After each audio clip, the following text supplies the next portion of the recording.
Well, good morning, everybody, and happy Cinco de Mayo. You may know that Cinco de Mayo, or the 5th of May, commemorates a very important victory by outnumbered Mexican rebel forces against the French in 1862. That was a huge morale boost for the Mexican people who were fighting for independence. However, the French staged a comeback. After that battle, for several years, the French forces seemed to get stronger until finally, in 1866, the French Emperor Napoleon III left Mexico in defeat. So the storyline is Act 1, a battle is won. Cinco de Mayo. But then Act 2, the war tide turns and all seems lost. But in the end, Act 3, the empire is defeated. When I was thinking about Cinco de Mayo and the Mexican battle for independence, I thought that same storyline is so true of life, especially our spiritual lives, right? We can have spiritual victories, win battles, but then the tide can change and things get tough. But the Bible promises ultimately the empire is defeated. Jesus wins.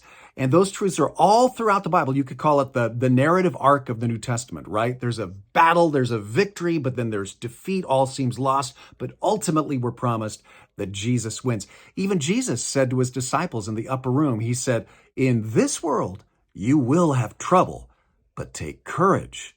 I have overcome the world."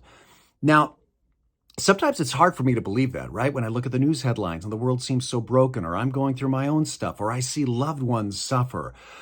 But we need to remember that when Jesus spoke these words to his disciples, he knew that he was going to go to the cross and be resurrected in 3 days. Wow, what a great battle won, a great victory. But he also knew that Act 2 was going to happen for every single person in that room. Many of them would end up martyred. All of them would end up imprisoned and persecuted for preaching the gospel.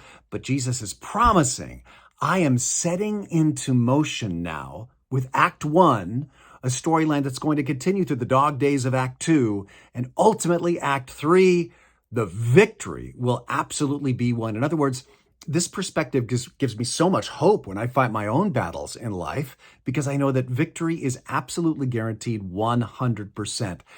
But I need to see that truth. I need to believe that truth. I need to constantly get reoriented to that perspective.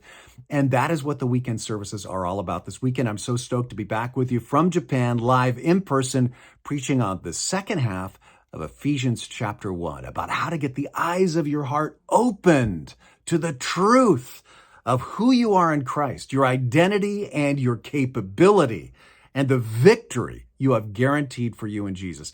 I hope you can join us. I know you're going to be stoked. You're going to be pumped up. You're going to leave with a new perspective on life's battles.